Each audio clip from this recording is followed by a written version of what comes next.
Oi, pessoal, tudo bem com vocês? Continuando os vídeos, resenha do livro Daniela Pérez, Biografia, Crime e Justiça, do Bernardo Braga Pascoaletti. Estamos agora no capítulo 7. O livro tem três partes. Estamos agora na segunda parte, que é a parte da morte. Nós já falamos 6 vídeos falando da vida, como foi a vida aos 22 anos da Daniela. Se você não assistiu, você pode assistir, ver tudo que eu falei aqui. Cada capítulo eu vou fazer um vídeo. Agora vamos falar do dia da morte dela.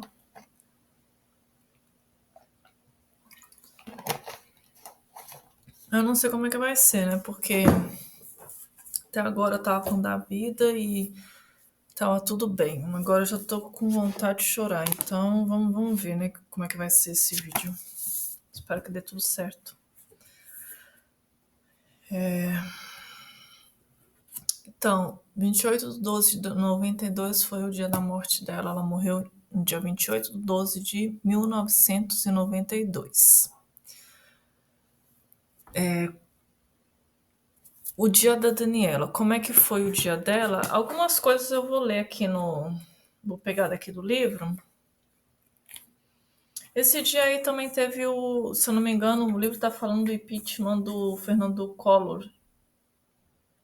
O noticiário daquele fatídico dia começava dominado pelo impeachment do presidente Fernando Collor de Mello, já afastado da presidência da República e aguardando o julgamento definitivo pelo Senado. Ele foi denunciado até pelo próprio irmão dele. E aí se achava, né, que seria aquilo que dominaria pelos próximos dias os noticiários. Seria ótimo se fosse só isso, né? Mas aí veio a morte da Daniela que tomou conta e acabou até ofuscando o impeachment do presidente.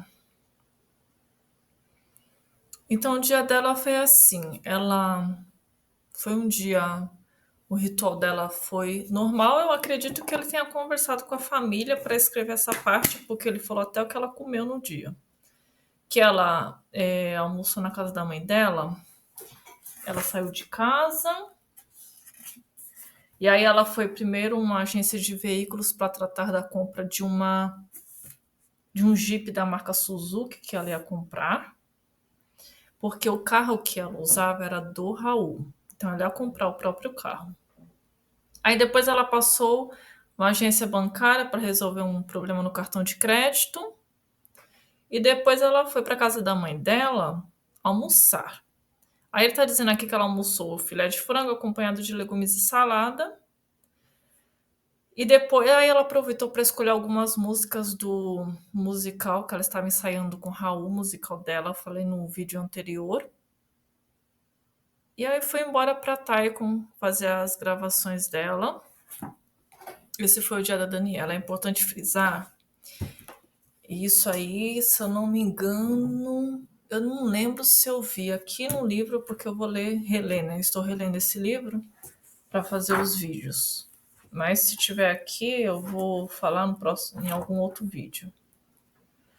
Ou se foi no documentário lá da HBO, Pacto Brutal, que ela foi almoçar na casa da mãe dela, né? E a Glória, ela estava muito ocupada escrevendo a novela, alguns capítulos. Eu acho que é por conta das festas de fim de ano, parece que era isso. E ela não, parece que ela não almoçou com a Daniela nesse dia. Então, assim, foi o último, a oportunidade que ela teve de ver a filha dela pela última vez em vida e ficar um pouco com ela, mas ela não pôde por conta do trabalho. Ela estava em casa trabalhando, que ela escreve, né? Em casa, e ela não pôde almoçar com a filha dela, se eu não me engano, foi isso. Ela falando isso, mas eu não lembro, porque eu assisti tantos vídeos depois para fazer esses vídeos. Pode ter até sido em algum dos vídeos aí que ela estava dando entrevista. esses vídeos aí depois que ela fez, depois do documentário, ela fez vários, foi convidada a fazer vários vídeos, vários videocasts, essas coisas, várias entrevistas. Eu acho que ela falou isso em algum momento, não lembro qual. Mas foi isso. Depois eu fiquei pensando, caramba, como a gente às vezes perde a oportunidade, né? Mas assim, ela estava trabalhando, né? Como é que ela ia saber? Porque a gente não sabe quando é que a gente vai morrer, né? A gente só sabe o agora, o que está acontecendo agora. Depois ninguém sabe. Mas também não dá para parar a vida, né? A vida continua, então não dá para parar de trabalhar porque, ai, chegou alguém. Que era uma coisa tão assim, ela sempre estava na casa da mãe dela, então parecia ser só mais uma visita, mais um dia. Então foi assim o dia dela. Aí ela foi, né, fazer a gravação dela e saiu de lá, morreu e foi isso. Esse foi o dia dela. O dia do Guilherme de Pádua, para quem não sabe, ele foi o assassino da Daniela Pérez, do Guilherme de Pádua, junto com a mulher dele, a Paula Tomás. E o dia dele foi assim, ele chegou de manhã de São Paulo, porque isso aconteceu tudo no Rio de Janeiro, né? E ele chegou de São Paulo porque ele estava fazendo, no final de semana ele trabalhou em São Paulo, participou de alguns eventos em boates, aproveitando do personagem dele para conseguir trabalhos extras, porque eu não sei se ainda tem isso, mas teve uma época que tinha muito dos atores e atrizes também participarem de eventos por conta do sucesso dos personagens deles nas novelas, e aí eles ganham um cachê, né? Ou ganhava, não sei se ainda tem isso. E foi o que ele fez, né? Ele participou, depois ele foi para, aí chegou no Rio, e aí depois que ele chegou no Rio, ai, tem tanta coisa, meu, tanta coisa. Aí ele chegou no Rio, o que ele fez? Ah, ele ia acompanhar a mulher dele num médico, mas eles estavam atrasados, e aí desistiram de ir ao médico, ela estava grávida, né, a Paula. E aí eles foram pro Barra Shopping e foram no McDonald's, aí teve o assédio dele, porque como ele era um ator famoso, o personagem dele ganhou destaque na novela, teve assédio, a Paula não gostou porque ela era muito ciumenta. E aí eles resolveram sair do shopping e comer aonde? Num trailer na praia do Recreio dos Bandeirantes. Parar, eles compraram as coisas lá no shopping, né? E pararam perto do trailer para comer em paz, porque eles não estavam conseguindo por conta do assédio. E aí teve a ceninha dela de ciúmes, tal, porque ela era muito ciumenta. E aí o controle eletrônico do shopping registrou os horários de entrada e saída do Santana GLS 2000, ano 89, que o Guilherme estava dirigindo, que pertencia ao pai da Paula. Registrou às 14h19 e saída às 15h22. Menos de uma hora que ele ficou e depois não registrou mais. Então ele não esteve de novo no Barra Shopping.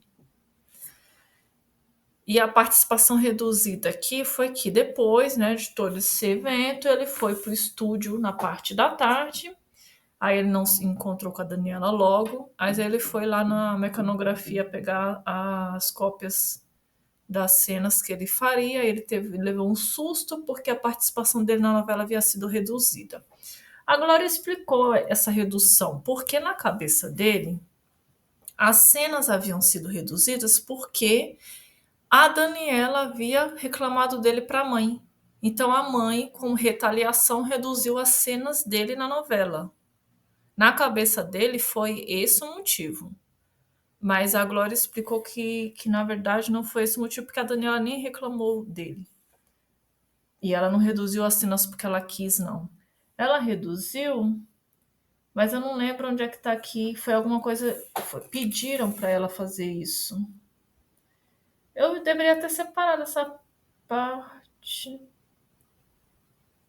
Mas eu não separei. Aqui. A própria Glória, eu vou ler, atribuiu a redução a uma questão circunstancial. surgiu uma necessidade de uma mudança abrupta no script da novela justamente naquela semana, pois cenas que dramatizariam um sequestro tiveram que ser cortadas a pedido da Polícia Civil do Rio de Janeiro.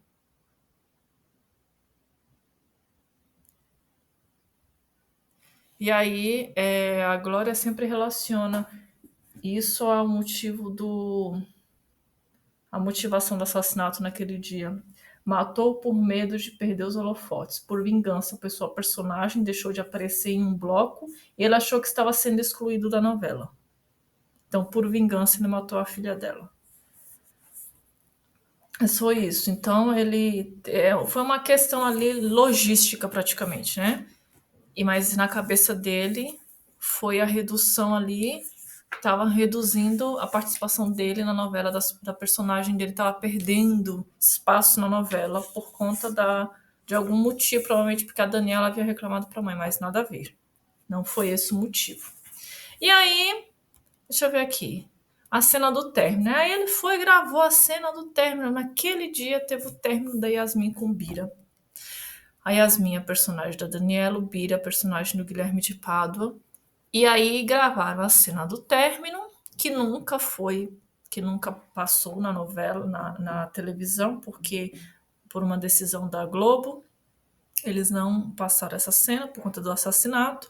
A cena passaria no dia 13 de janeiro de 93, mas nunca passou. Eles decidiram não passar essa cena. E aí, depois da cena, ele chorou horrores. E algumas testemunhas disseram que ele até murrou parede, porque ele ficou muito nervoso, assim. Parecia que ele realmente havia terminado com a namorada, que realmente, de verdade, a namorada havia terminado com ele. Porque ele era muito envolvido com as personagens. Futuramente, nos próximos vídeos, tá até falando de outros trabalhos dele, que ele se envolvia, era dele mesmo, não foi esse personagem que ele se envolveu muito, era dele se envolver muito com os personagens. Então, outros trabalhos dele, que outros atores famosos haviam trabalhado com ele antes, ele também tinha isso, já nos trabalhos anteriores. Então, ele era uma pessoa, eu não sei, eu acho que ele tinha um parafuso solto. Eu acho que ele não era normal. Então ele se envolvia muito com o personagem, inclusive isso estava já incomodando o povo, porque ele era um chato, pelo que eu pude entender de toda a história. E aí ele fazia até enquete para saber com quem o pessoal lá, os colegas dele de trabalho, achavam que a Yasmin ia terminar. Porque ele acreditava que ia terminar com Bira mesmo. Ele torcia para isso de verdade. E ele não entendia que essas idas e vindas de namoro, de relacionamento em novela, faz parte de uma novela. Isso faz parte, termina, volta. Mas ele achava que isso acontecia por conta de alguma coisa, assim, que estava acontecendo. Alguém reclamou dele, alguma coisa assim. Ele não entendia que aquilo era necessário para a novela continuar, para dar audiência, para a trama, para a dinâmica da trama. E aí ela achava que tinha alguma coisa com ele, alguma coisa pessoal. Era algo pessoal, era com ele o problema. Mas não tinha nada a ver. Não tinha nada a ver. E aí foi isso. Ela achava isso e ele incomodava e parece que até Daniela deu uma entrevista falando disso um tempo antes por conta disso. Que estava incomodando muito ele falar. A última entrevista concedida por Daniela talvez seja o melhor exemplo disso, na que alguns comentários velados começaram a aparecer na mídia e levam a crer que o extravagante comportamento de Guilherme poderia estar vazando do set de gravações para a imprensa. Porque era tão extravagante, era tão absurdo o comportamento dele que o pessoal começou a reclamar. Até chegar aos ouvidos da imprensa. E aí a Daniela falou assim, uma pergunta aqui, mas você anda insatisfeita com os rumos dados ao seu personagem? Isso não é minha função. Não tenho de escolher o caminho do meu personagem. É até um recado que eu dou para quem reclama. Não é função do ator decidir o rumo do personagem. Tem uma pessoa paga para escrever. Não é porque é novela da minha mãe. Digo isso em relação a qualquer autor. Então, assim, a pessoa, o ator não tem nada a ver com os rumos da trama, né? Porque tem uma pessoa que está sendo paga, a novelista está sendo paga para escrever, então o ator não tem que se preocupar com isso, ele tem que atuar e pronto. Tem que ficar se preocupando com quem vai terminar com quem. Não importa. Isso é só a trama, é só uma novela, gente. Só uma novela. Mas tem. Não só ele, né? Mas hoje em dia, na época que tinha muito povo, gostava muito de novela, tinham as pessoas que levavam as novelas a sério. E até agrediam atores na rua e atrizes, porque confundiam, né, aquela coisa, só uma personagem, mas a pessoa pegava tanta raiva da personagem que até agredia a atriz ou ator nas ruas, tal. Mas tem gente, né, que tem isso. E o Guilherme era uma dessas pessoas. Não sabe separar a ficção da realidade, não sabia que ainda bem que ele morreu. O assédio no trabalho, ela estava sendo assediada por ele. E aí, ela estava sendo assediada por ele e parece que ela reclamou até para Glória em algum momento. E o autor aqui do livro até fala como é que pode isso, né? Uma pessoa está sendo assediada num ambiente de trabalho e ninguém faz nada. Como se o assédio fosse uma coisa normal, né? A coisa natural, ela está sendo assediada, tá bom. É só mais uma sendo assediada. Olha o assédio que virou. E aí os bilhetes entregues a Daniela, porque o Guilherme ficou cercando a Daniela depois. Né? Ficou cercando a Daniela, entregou 3 bilhetes para ela que ninguém até hoje sabe o que estava escrito nesses bilhetes. Os bilhetes sumiram. Somente ele sabia e ela também. Só os dois. E morreram sem dizer nada. Mas a Daniela, quando leu os bilhetes, ficou reclamando e tal. E tem algumas testemunhas falando que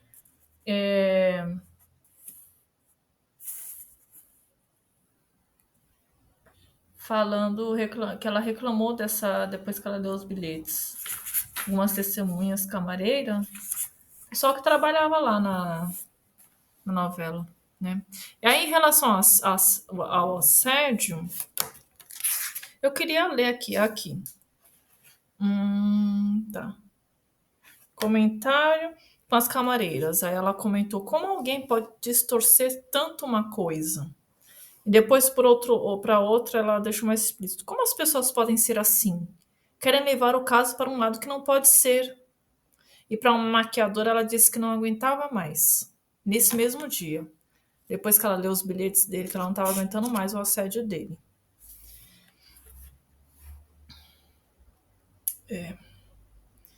E aí, em relação ao assédio, teve. No dia que o crime foi praticado, o ator Sandro Siqueira percebeu que a situação havia passado dos limites. E ele falou para Daniela: Você vai contar isso hoje para sua mãe. Se não contar, amanhã eu conto.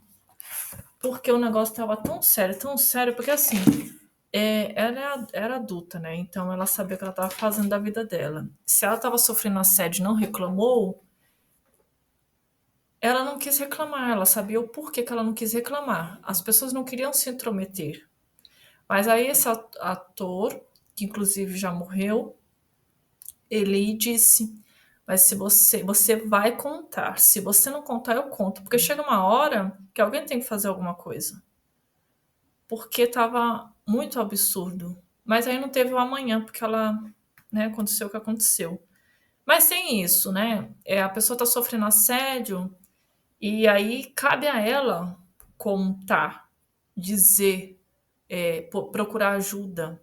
Se a pessoa não está procurando ajuda, precisa entender o porquê que ela não está procurando ajuda, porque, assim, se intrometer também não dá, né? Se intrometer, e talvez seja por isso que o povo via o que estava acontecendo e não falava, não reclamavam, não diziam, ó, tá sofrendo assédio, não queriam se intrometer, porque a vida era dela. Se ela não estava reclamando, quem eram eles para reclamar? Tem vários motivos, né, para uma pessoa ver certas situações e não falar nada. Se a pessoa que está sofrendo não está falando nada, né, quem somos nós? Então, assim, se ela sofreu calada, ela optou por isso. Ela achou melhor, para ela era melhor desse jeito. Então, ela achou que era melhor assim. Foi uma escolha dela, a decisão dela, porque por um respeito à vida da pessoa, à história da pessoa, a gente respeitar, né, a decisão da pessoa é isso, é não se intrometer, mas talvez entender, né, conversar com a pessoa sobre o assunto, tentar entender o motivo pelo qual ela não se posiciona, não grita, não berra. E esse ator, ele intimou, né? Falou, você conta, se você não contar, eu conto. E já falou, você conta hoje. Porque o negócio estava muito absurdo. Provavelmente ela também estava, talvez, desabafando alguma coisa com ele, enfim. E aí teve os registros no estacionamento, né? Porque o que aconteceu foi que depois das gravações, ele saiu, porque tem aqui no site danielaperes.com.br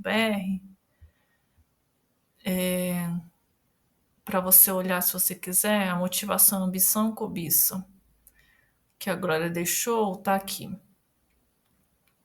Coordenador de produção Correia falou o seguinte: Guilherme gravou naquele dia 5 cenas, todas elas com uma única roupa, calça jeans e uma camiseta clara.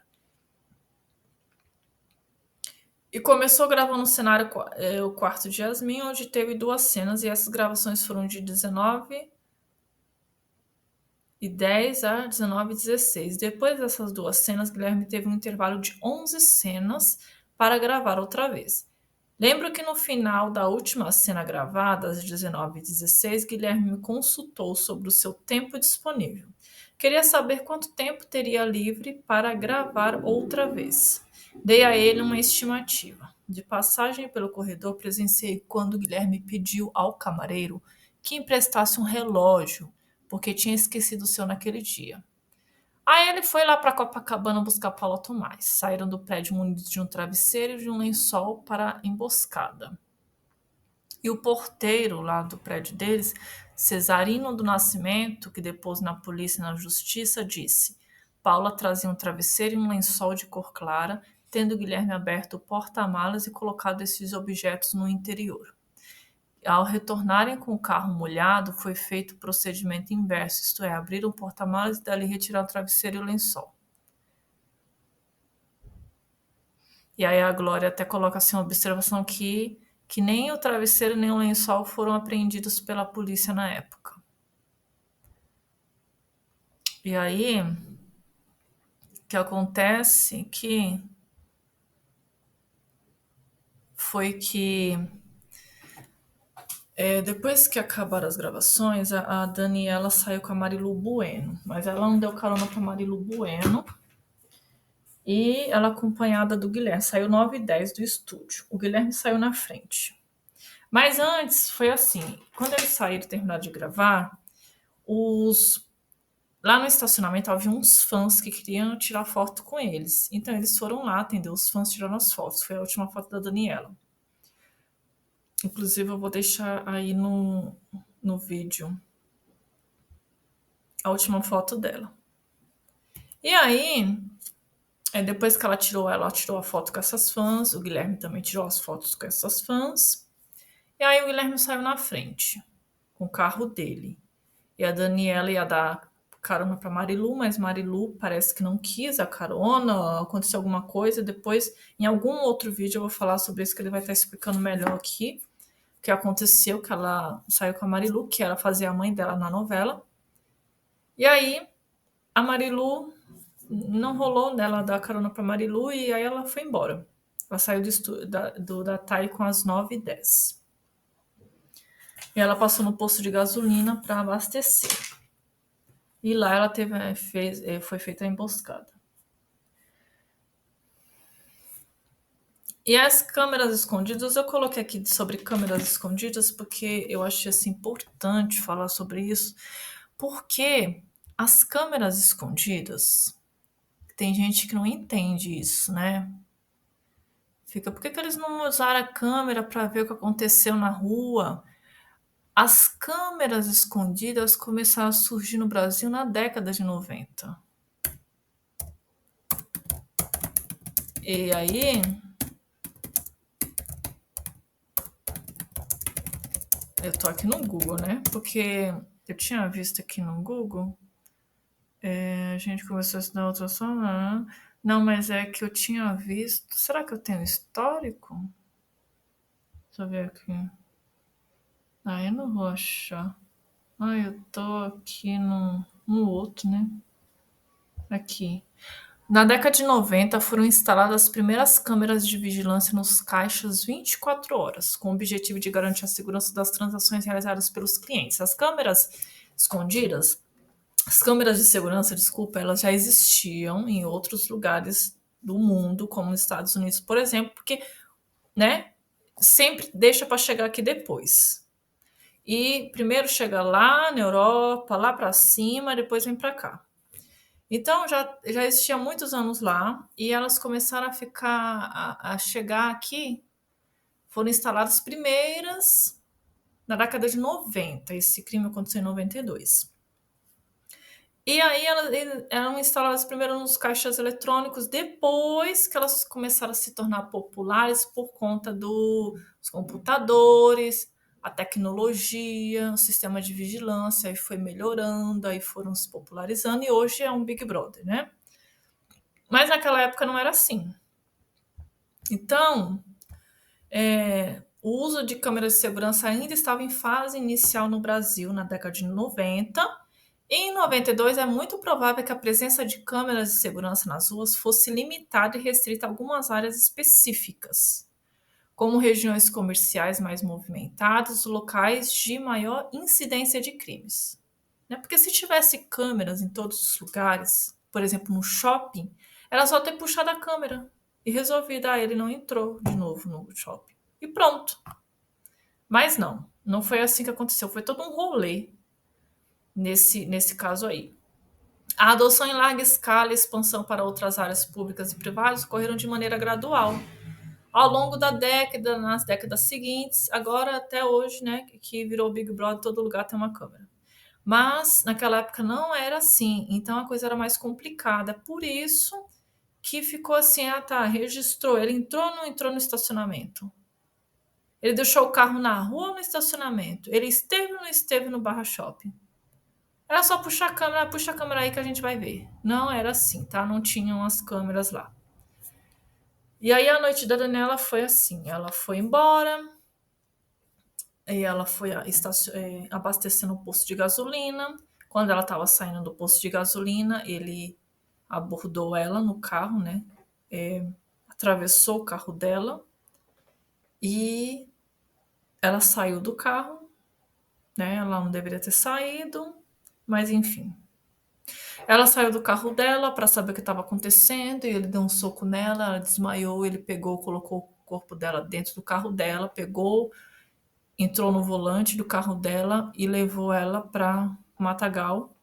E aí a Paula, que estava atrás do carro dele, no banco da carona, né, escondida lá com um lençol branco, assumiu o volante do carro dele e foi atrás. E aí eles mataram a Daniela.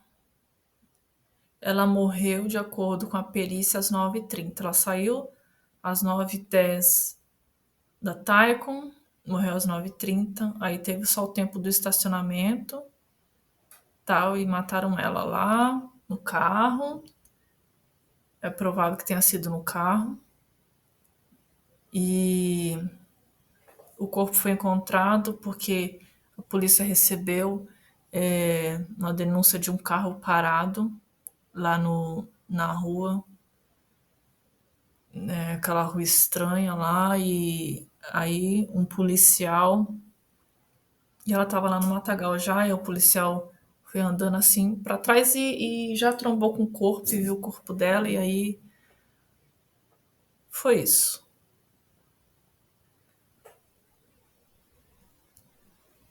Bom, aí o velório dela foi assim aquela confusão.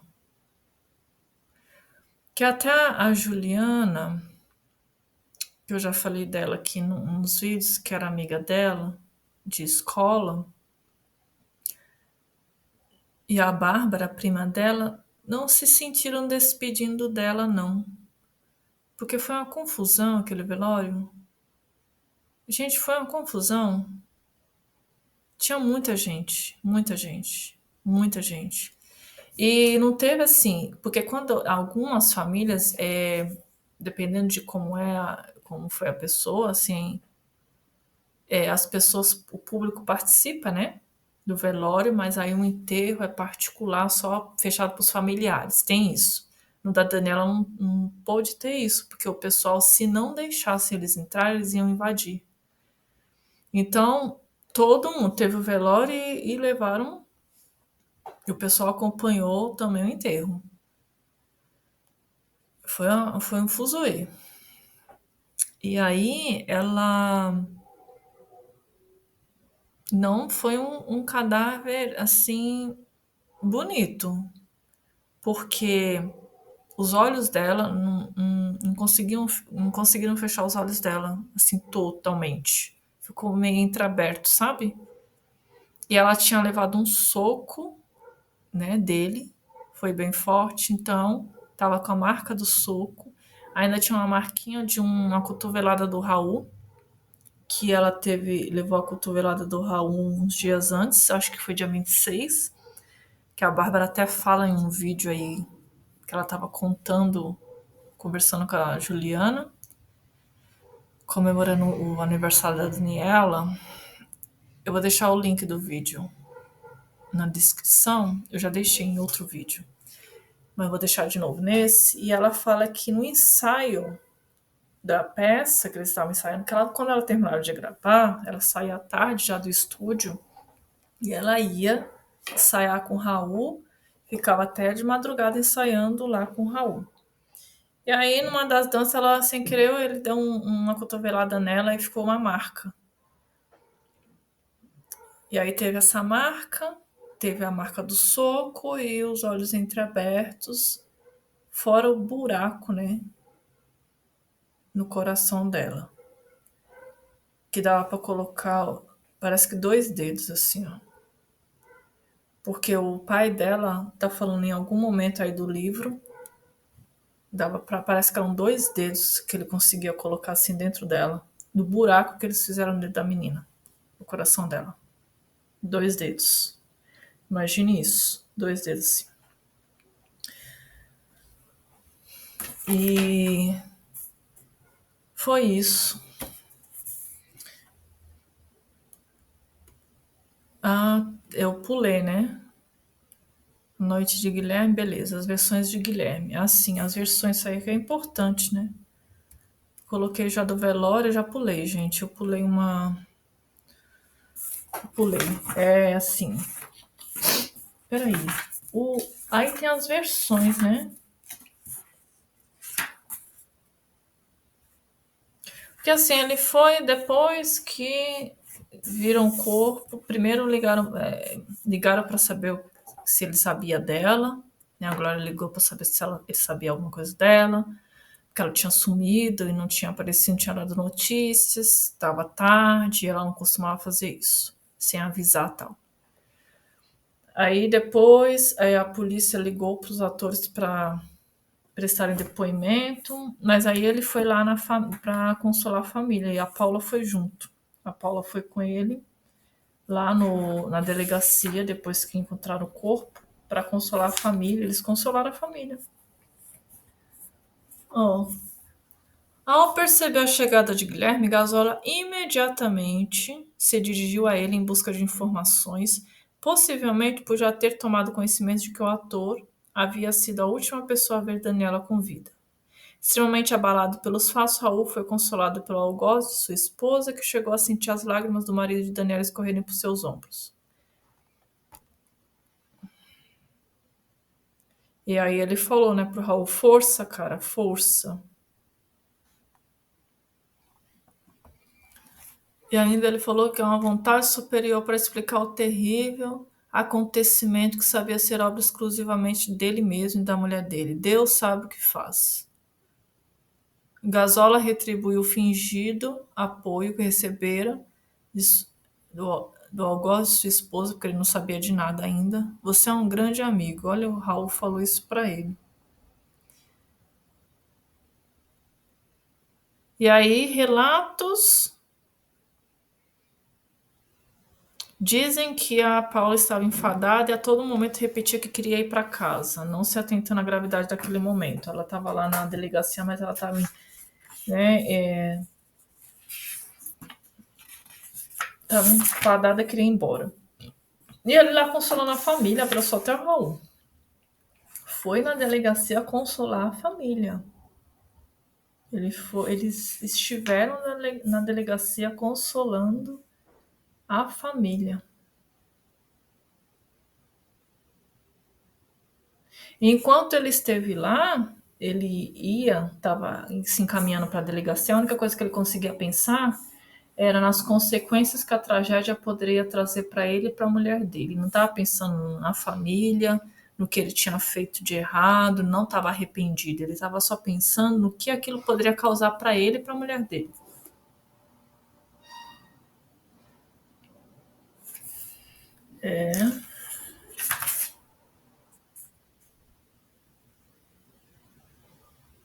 E eles foram para a delegacia num carro que eles mataram a Daniela. No mesmo carro do crime, porque já tinha sido lavado o carro. Que era o carro que eles tinham. Eles foram com o mesmo carro. O mesmo carro. E aí as versões dele. Ai, foram várias versões, sabe? Ele deu várias versões.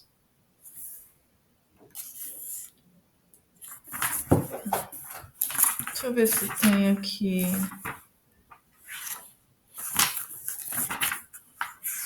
As versões dele.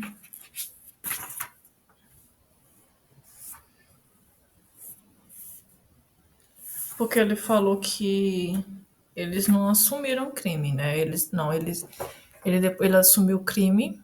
A Paula nunca assumiu. Nunca. Ela assumiu para os policiais, que já eu vou falar que as versões de Guilherme, verdade sobre o que aconteceu, Guilherme e Paula consolam a família. E eu queria achar só a versão aqui, eu vou começar, sabe o quê? A colocar aqui um papelzinho para eu saber o que eu tenho que falar aqui e anotar. Para não ficar perdendo tempo aqui, né? Ah, então eu não vou conseguir achar não as versões dele não.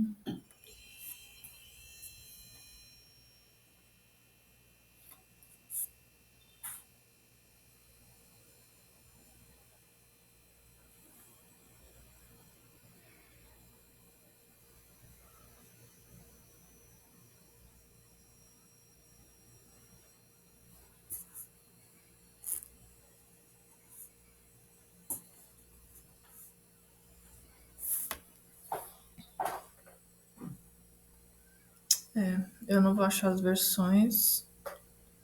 Eu vou ter que fazer um negócio bem feito na próxima vez. Porque eu não lembro mais onde está. Mas foram tantas versões. Teve um momento que ele falou que a Paula e a Daniela estavam brigando, que foi a Paula que matou a Daniela. Depois que eles estavam brigando, aí que ele achou que a Daniela estivesse morta. E aí ele foi tentar salvar ela e furou ela todinha. Foi isso que ele fez, né? Mas enfim, eu não vou achar. Então eu vou ter que fazer um vídeo sobre isso. Mas eu quero ler uma parte aqui que primeiro ele recebeu então o telefonema da Glória.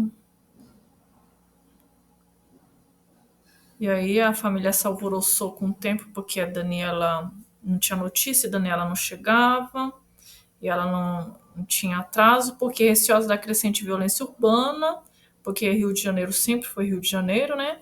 Desde aquela época, sempre foi super violento e estava todo mundo super preocupado, e naquela época estava um negócio de sequestro, sim, uma onda de sequestro. E aí, Gazola, quando ele chegou na residência dele, porque ele estava rodando lá, né? Enquanto o avô de Daniela tentava algum contato com a polícia, Raul procuraria a esposa nas imediações do estúdio e pela orla da praia da Barra da Tijuca. Ao retornar à sua residência, foi informado de que policiais estiveram à sua procura, que eles já tinham achado o carro da Daniela e a Daniela, o que levou a imaginar que um contratempo menor poderia ser a causa do sumiço de sua esposa. Pensei que a Daniela poderia ter desacatado uma autoridade e fiquei aliviado. Aí, pouco depois, ele foi informado de que o carro da atriz havia sido localizado em um local ermo. A princípio, se imaginava que poderia ter sido um sequestro. A ilusão, no entanto, não duraria muito. E aí, depois, chegaria a notícia de que um cadáver foi encontrado com as características da Daniela. E a ocorrência foi registrada por 2 policiais militares, o cabo Nunes e o soldado Geraldo, primeiras pessoas a chegarem ao local exatamente às 11h46 daquela segunda-feira, que foi uma segunda-feira. Pouco depois, à 00h15, o corpo da atriz foi encontrado por um deles, né, que foi indo. Enquanto o outro estava indo falar com a delegacia, ele estava indo para trás e trombou com o pé dela e viu o pé, depois viu o corpo, o resto do corpo. Caminhei uns 10 metros e vi as pernas de uma pessoa esticadas no mato. Gritei. Quem foi? O soldado Geraldo. E gritei para o cabo e com uma lanterna examinamos o corpo, que a princípio parecia o de uma menina. Depois vimos que era uma moça de 20 a 22 anos. O cadáver foi encontrado com os cabelos cobrindo parcialmente o rosto, segundo o jornalista Cláudio Vieira. Alguns fios balançavam ao sabor da brisa daquela madrugada, um movimento único de um corpo sem vida. Iluminados pelos faróis das viaturas policiais, jazia o corpo inerte de Daniela Pérez quando sua família chegou ao local do crime. Aí depois o telefone do Guilherme tocou de novo e a chamada foi feita também pelo ator Duda Ribeiro, colega de Guilherme. Duda informou ao autor que o corpo de Daniela havia sido encontrado em um matagal perto do estúdio. E Guilherme reagiu à notícia com fingido espanto. O Duda Ribeiro foi um dos namorados da Daniela. E ele era amigo, se tornou amigo da Daniela. Inclusive, parece que ele estava até no musical, se eu não me engano. E foi isso.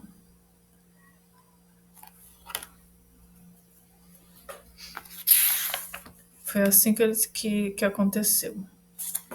Bom, então, eles consolaram a família e tal. Depois eu vou ver essa questão das versões, quando eu for falar da morte mais detalhadamente, como é que foi.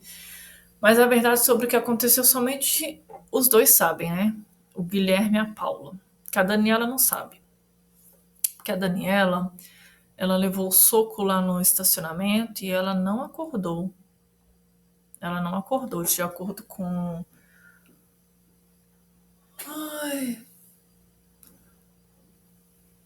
Com a perícia, não lembro o nome, mas ela não acordou. Ela não acordou.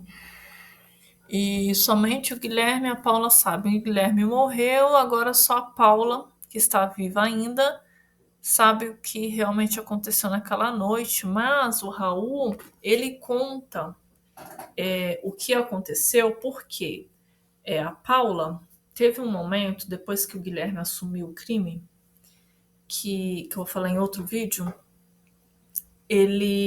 depois que ela assumiu o crime, os policiais foram até a casa dele e aí falaram para Paula que ela podia contar tudo, que o Guilherme já tinha assumido o crime. Que ela já podia começar a falar porque o Guilherme já tinha falado tudo que tinha acontecido. E aí ela estava, parece que apavorada, estava inclusive com a mãe dela, E ela contou tudo, começou a contar tudo para os policiais, mas ela fez isso, não foi em depoimento, ela só foi contando como se estivesse conversando com eles. E aí era para ir para a delegacia para ela depor lá e contar o que aconteceu. Mas o que aconteceu foi que quando chegou lá na delegacia estava aquele tumulto e ela grávida, eles resolveram levar ela para o estacionamento, entrar pelo estacionamento, e aí ela passou mal, ou fingiu que passou mal, e levaram ela para o hospital. Aí lá no hospital deixou lá, né? E ela com a mãe dela, provavelmente a mãe dela já correu atrás do advogado e o advogado orientou. Quando o delegado chegou lá para pegar o depoimento dela no hospital, ela já tinha mudado a versão, falou que não tinha falado nada, que ela só ia depor em juízo, que ela nunca esteve no local do crime, que ela esteve no Barra Shopping.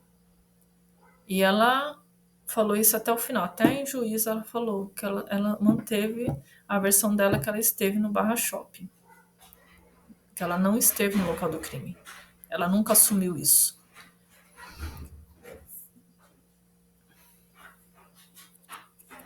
Tá chegando alguém. Ela não assumiu isso e ficou desse jeito até o julgamento.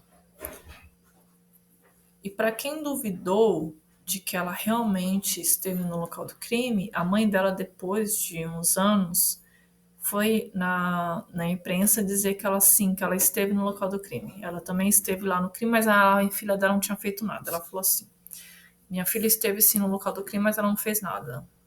Como se ela não tivesse matado a Daniela, mas ela foi cúmplice. Acredita-se que foi ela que deu as facadas no pescoço. Que o Guilherme foi o que deu as facadas no coração. E aí, de acordo com essa versão que ela contou para os policiais, que depois ela negou, que foi o que provavelmente foi, é por isso que o Raul tem muita convicção em falar o que aconteceu, foi que o Guilherme, ele queria ter um relacionamento com a Daniela porque ele acreditava que tendo um relacionamento com a filha da novelista, ele ficaria mais famoso, ele iria surfar na onda, né? Que ela estava muito famosa.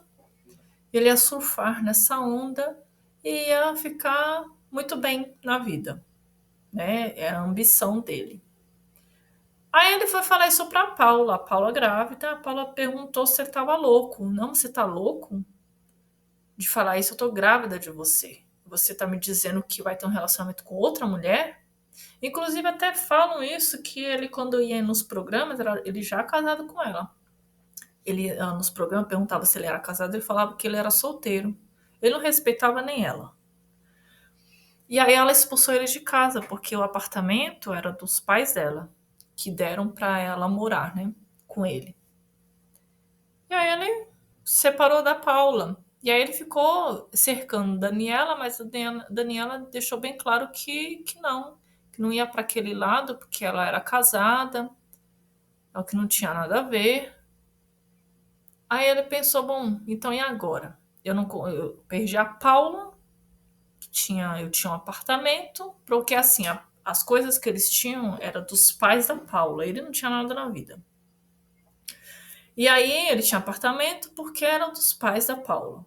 Carro porque era dos pais da Paula. Tudo que ele tinha era assim, era um gigolô.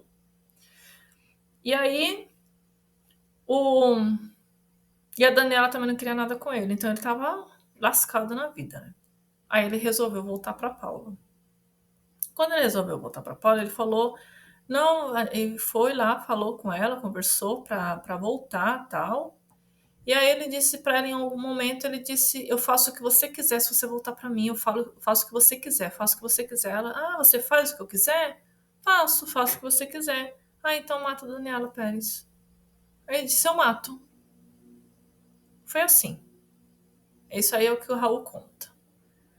E aí eles planejaram a morte porque ele já estava nervoso, né? Com essa questão aí de não conseguir nada da Daniela.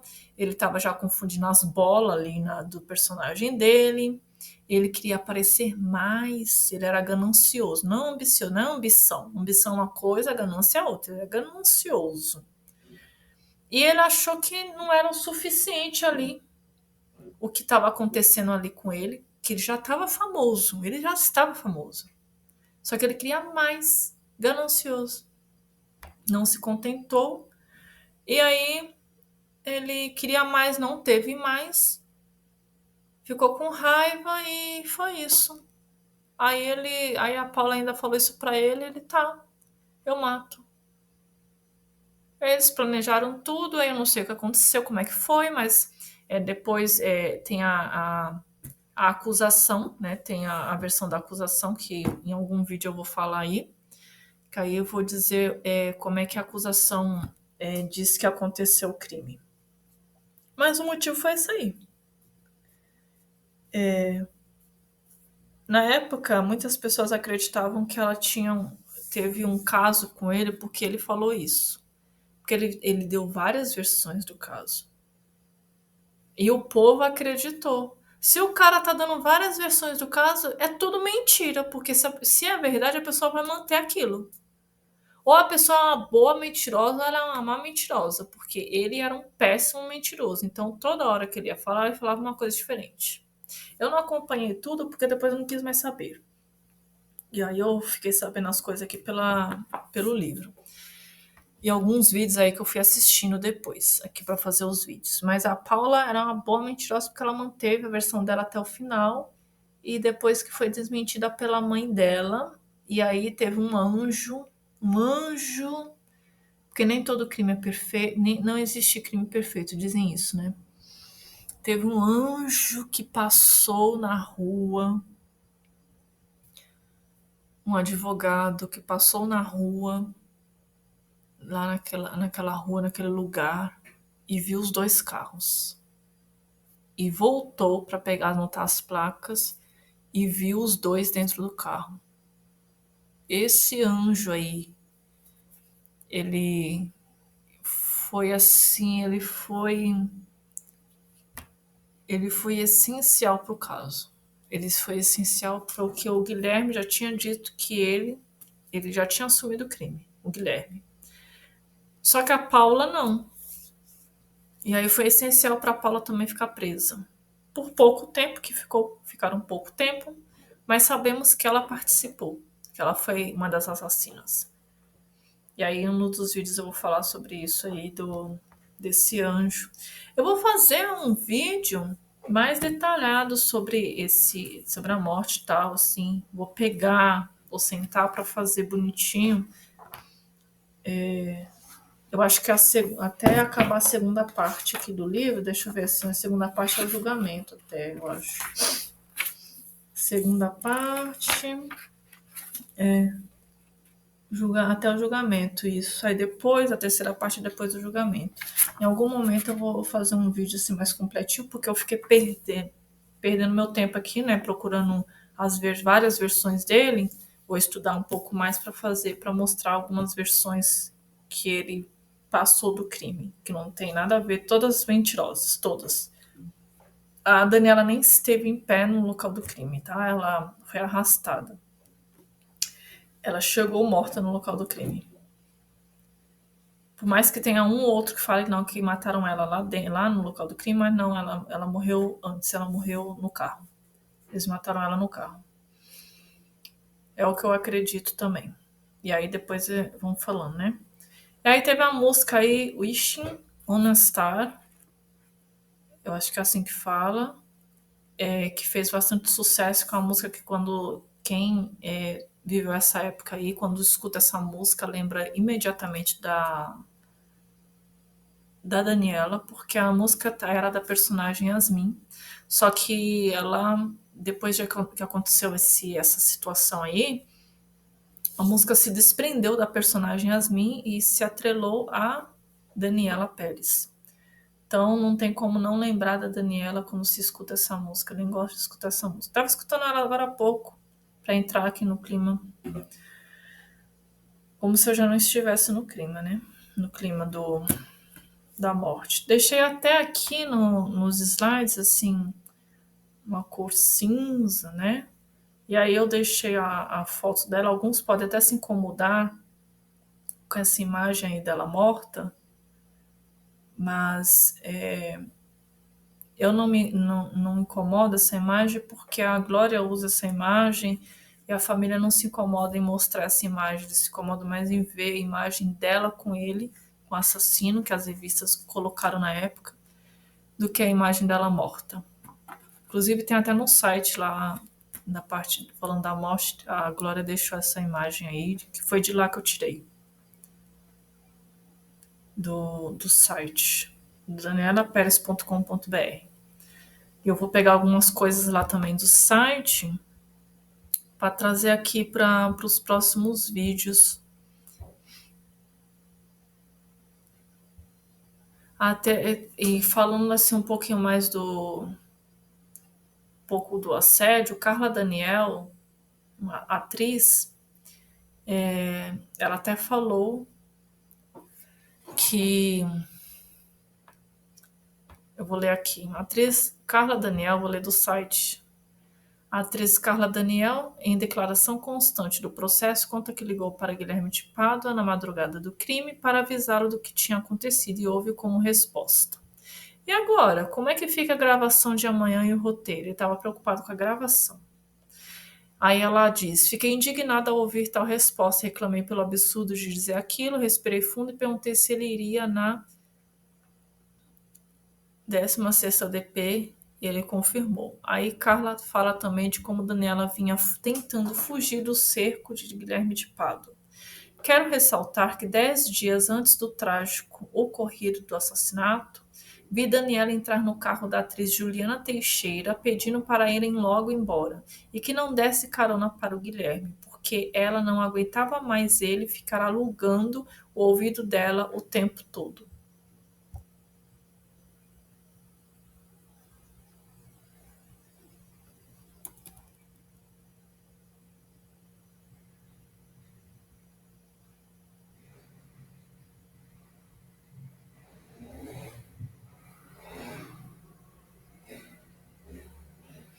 E aí, a pressão, o cerco de Guilherme de Pádua a Daniela não passou despercebido a ninguém, especialmente no dia do assassinato. A camareira Amélia, em depoimento ao juiz, disse que viu Guilherme chamando Daniela na porta do camarim, que escutou Daniela gritar para Guilherme lhe esquecer, que no dia dos fatos pôde verificar o acusado Guilherme por 3 vezes passadamente chamar a vítima na porta do camarim. Ele estava enchendo o saco.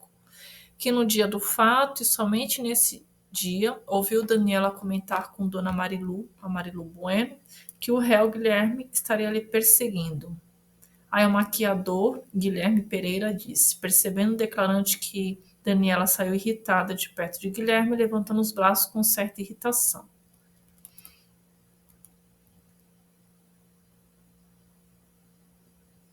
E aí o Sandro Siqueira, que foi o ator que morreu também, logo em seguida, depois de Daniela, ele morreu também. Mas aí a esposa dele, depois, diante do juiz, confirmando que ouviu dele, que durante os anos que se esperou pelo julgamento, Guilherme de Pádua dedicou-se a elaborar histórias na tentativa de passar o crime torpe e covarde para o terreno do passional, ou seja, como se ele tivesse tido um caso com a Daniela.